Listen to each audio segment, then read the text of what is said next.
नमस्कार दोस्तों, हम लेकर आ चुके हैं आप लोगों के लिए सुबह की ताज़ा और बड़ी खबरें। सुबह की ताज़ा अपडेट बताएंगे। प्रधानमंत्री नरेंद्र मोदी के ऊपर जमकर भड़कता हुआ नजर आया राजपूत समाज। कहा फिलहाल बीजेपी को वोट नहीं करेंगे।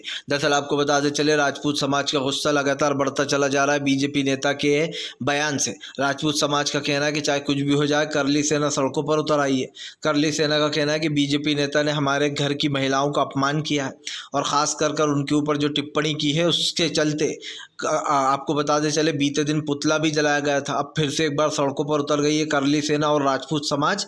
साफ कह दिया है कि हम बीजेपी को वोट नहीं करने वाले। आपको बताते चले दोस्तों, फिलहाल प्रधानमंत्री नरेंद्र मोदी के ऊपर जमकर भड़कते हुए नजर आए राहुल गांधी। कहा प्रधानमंत्री ने लोगों को एक और जुमला दिया है, बीजेपी का मैनिफेस्टो सिर्फ 10 साल के डैमेज कंट्रोल करना चाहता है। दरअसल राहुल गांधी आरोप लगा रहा है कि प्रधानमंत्री ने जो घोषणा पत्र जारी किया है वो सिर्फ एक जुमला है। 10 साल तक युवाओं और बेरोजगारों की बात नहीं की और इसमें भी उनका कोई जिक्र नहीं किया गया है। राहुल गांधी ने कहा कि प्रधानमंत्री महंगाई, बेरोजगारी इन दोनों शब्दों से इतना डरते हैं कि वो मैनिफेस्टो तक में इसका जिक्र नहीं करते। इसको लेकर राहुल ने जमकर भड़ास निकाली और कहा कि बीजेपी के वादे सिर्फ झूठे और फर्जी हैं। आपको बताते चले दोस्तों, प्रधानमंत्री नरेंद्र मोदी ने इंडिया गठबंधन पर बोला हमला।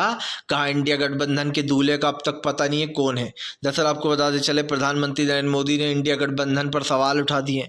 उनका कहना है कि अभी तक पता नहीं चल पाया इसका दूल्हा कौन है। दूल्हा यानी कि पीएम फेस कौन है। आपको बताते चले, हालांकि इंडिया गठबंधन ने कहा था कि वो बाद में तय करेंगे जीतने के, लेकिन पीएम नरेंद्र मोदी अब इंडिया गठबंधन पर हमलावर हो गए हैं और उन्होंने सवाल पूछ डाला है। आपको बताते चले दोस्तों, तेजस्वी और नीतीश में छिड़ी जंग। जी हाँ, दरअसल आपको बताते चले, नीतीश कुमार ने मुकेश साहनी के कई नेताओं को अपनी पार्टी में शामिल कर लिया है, कई लोगों को, एमएलए को।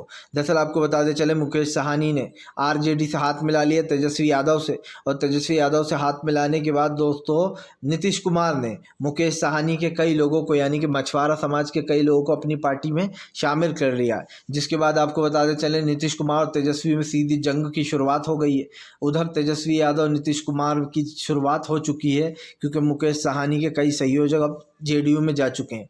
आपको बताते चले दोस्तों, फिलहाल मायावती का बीजेपी के ऊपर हमला। मायावती बोली हम मुजफ्फरनगर से कोई मुस्लिम कैंडिडेट उतारना चाहते थे लेकिन उतार नहीं पाए क्योंकि कोई भी चुनाव लड़ने को तैयार नहीं था। दरअसल दोस्तों आपको बताते चले, आरोप लगता है कि बीजेपी ने लोगों को इतना डरा दिया कि अब मुस्लिम लोग चुनाव लड़ने से भी डरते हैं, क्योंकि जो भी मुस्लिम चुनाव लड़ने खड़ा होता है, ये आरोप मायावती लगा रही हैं, उसको या तो जेल भेज दिया जाता है या उसके ऊपर कोई इल्ज़ाम लगाकर उसको राजनीति से अलग कर दिया जाता है। इसीलिए मुस्लिम समाज ने उत्तर प्रदेश मुजफ्फरनगर से चुनाव लड़ने से ही इनकार कर दिया। दूसरा कारण मायावती ने यह बताया, कई लोग ये कह रहे थे कि इसमें बहुत सारे समाज के लोग चुनाव में खड़े हुए हैं, इससे दंगे की आशंका हो सकती है। आपको बता दें चले दोस्तों, फिलहाल एक बार फिर से सरकार के ऊपर जमकर भड़कते हुए नजर आए अखिलेश यादव। अखिलेश बोले प्रधानमंत्री के 400 पार का नारा तो पहले ही झूठा था, अब तो 400 हार का नारा देंगे हम। दरअसल अखिलेश यादव ने आरोप लगाया कि बीजेपी बहुत जल्दी चुनाव से बाहर जाने वाली है। अखिलेश यादव ने कहा कि बीजेपी की चुनाव में हार होने वाली है और इसी से भारतीय जनता पार्टी डरी हुई है। यही नहीं, अखिलेश यादव ने बीजेपी को निशाने पर लेते हुए कहा कि बीजेपी के चुनाव हारने के बाद किसान, गरीब, महिलाओं के मुद्दे के बारे में सबसे पहले बात होगी। आपको बताते चले दोस्तों, फिलहाल प्रधानमंत्री नरेंद्र मोदी के ऊपर ओवैसी के ऊपर बड़ा हमला। प्रधानमंत्री बोले कांग्रेस और ओवैसी हैदराबाद में मिले हुए हैं। दरअसल आपको बताते चले, प्रधानमंत्री नरेंद्र मोदी ने ओवैसी को लपेटे में लेते हुए कहा कि कांग्रेस और जो ओवैसी हैं उनकी साठगांठ हो गई है हैदराबाद में और ये दोनों मिलकर चुनाव लड़ेंगे। प्रधानमंत्री ने यह भी आरोप लगाया कि फिलहाल एमआई कांग्रेस का सपोर्ट कर रही है और कांग्रेस एमआई का सपोर्ट कर रही है उस एक लौती सीट के ऊपर जिस पर बीजेपी ने अपना प्रत्याशी उतारा है। आपको बताते चले दोस्तों, फिलहाल इजराइल ईरान के बीच में जंग का दूसरा दिन। ईरान ने इजराइल के कई ठिकानों को कर दिया ध्वस्त। दरअसल आपको बताते चले, इजराइल तो पहले ही एक जंग लड़ रहा था हमास और जो है यहाँ पर ख़ास कर हमास और फ़िलिस्तीन के साथ, लेकिन अब मुश्किलें इसलिए बढ़ गई हैं कि ईरान ने भी हमला कर दिया। ईरान ने अपना बदला लिया था इजराइल से, क्योंकि इजराइल ने अभी कुछ 1-2 हफ्ते पहले एक बड़ा अटैक कर दिया था, उसके कई लोगों को मार गिराया था। जिसके बाद अब ईरान ने अपना बदला लिया है। ईरान ने साफ़ कर दिया है कि वो इजराइल को साफ़ कर देगा अगर उसने जंग का जंग में उतरने की कोशिश भी की। तो ईरान ने खुली धमकी दी है कि अगर इजराइल हमले करेगा तो इस हमलों का जवाब फिर से वो पाएगा। आपको बता दें चले दोस्तों, एक बार फिर से भारतीय जनता पार्टी और ख़ास कर दोस्तों जो यहाँ पर विपक्षी पार्टियों में छिड़ी जंग, विपक्ष बोला बीजेपी का घोषणा पत्र सिर्फ एक जुमला है, इससे ज़्यादा और कुछ नहीं। दरअसल आपको बताते चले विपक्ष ने बीजेपी के घोषणा पत्र को जुमला बताया। उन्होंने कहा कि प्रधानमंत्री नरेंद्र मोदी के 10 साल व्यस्त गए, उन्होंने 10 साल में कोई काम नहीं किया, इसलिए अब जनता समझ चुकी है कि बीजेपी का घोषणा पत्र सिर्फ एक जुमला है, इससे ज़्यादा और कुछ नहीं। दरअसल दोस्तों बीजेपी के ऊपर ये आरोप बार बार लगते रहते हैं कि बीजेपी जो भी देश के लोकतंत्र की बात करती है वो सिर्फ एक जुमला है। और ऐसे में दोस्तों अब फिर से एक बार बीजेपी की मुश्किलें बढ़ गई हैं, क्योंकि हम आपको बताते चलें प्रधानमंत्री नरेंद्र मोदी के ऊपर जमकर भड़ास निकालते हुए भी यहाँ पर नजर आए हैं विपक्ष के नेता मल्लिकार्जुन खड़गे, और उन्होंने प्रधानमंत्री को लपेटे में ले लिया है। आपको बताते चले दोस्तों फिलहाल बीजेपी का ममता बनर्जी के ऊपर बड़ा हमला, प्रधानमंत्री बोले बंगाल को जंगल राज बना दिया है दीदी ने।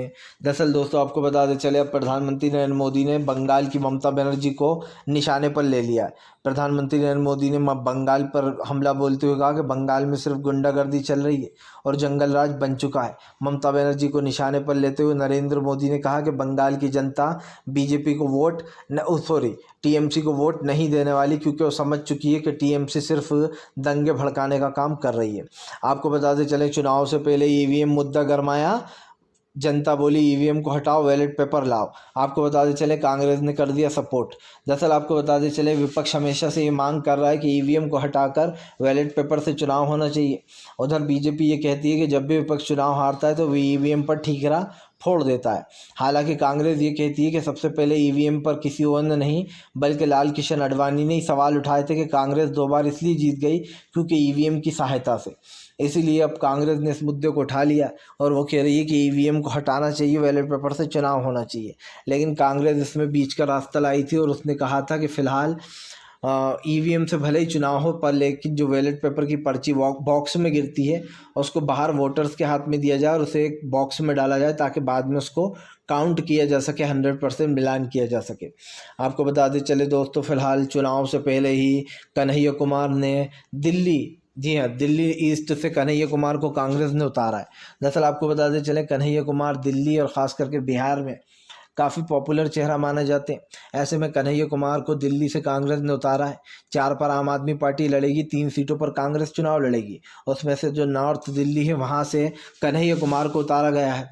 ऐसे में कन्हैया कुमार को एक बड़ी जिम्मेदारी सौंपी गई है। हालांकि आपको बताते चले वहाँ से बीजेपी ने अपना प्रत्याशी भी घोषित करने का, मनोज तिवारी जो है भोजपुरी एक्टर, वो कन्हैया कुमार से सीधे मुकाबले में। अब देखना ये होगा कि बाजी कौन मारता है। देखा जाए तो लगभग दोनों ही बिहार के हैं। अब देखेंगे कि किसकी जीत होती है और किसकी हार होती है। आपको बताते चले दोस्तों फिलहाल प्रधानमंत्री नरेंद्र मोदी के ऊपर जमकर भड़कता हुआ नजर आया दोस्तों जो है यहाँ पर खास कर तेजस्वी ने बीजेपी को लिया लपेटे में। दरअसल आपको बताते चले तेजस्वी यादव ने प्रधानमंत्री पर हमला बोलते हुए कहा कि बिहार में आते हैं लेकिन बिहार के विकास की बात नहीं करते। जब बिहार को विशेष राज्य का दर्जा देने की बात आती है तो प्रधानमंत्री चुप हो जाते हैं। तेजस्वी यादव ने आरोप लगाया कि बीजेपी जो है यहाँ पर विकास के बारे में कोई बात नहीं करना चाहती, वो सिर्फ जुमलेबाजी से ही खुश है। उन्होंने कहा कि फिलहाल प्रधानमंत्री अगर बिहार में आते हैं तो क्या बिहार के लोगों की बात नहीं करना चाहिए, लेकिन बीजेपी सिर्फ बिहार के लोगों को धोखा देने में लगी है। तेजस्वी यादव ने ये सारे आरोप प्रधानमंत्री के ऊपर लगाए। आपको बताते चले दोस्तों फिलहाल प्रधानमंत्री नरेंद्र मोदी और गृह मंत्री अमित शाह जल्दी करने वाले हैं एक बड़ी रैली। जी हाँ, दरअसल आपको बताते चले दिल्ली में एक बड़ी रैली आयोजित करने वाली है बीजेपी, जिसको लेकर आम आदमी पार्टी पहले से ही तैयारी में लग गई है। आपको बताते चले प्रधानमंत्री की इस तैयारी को देख आम आदमी पार्टी ने निशाना भी साधा है।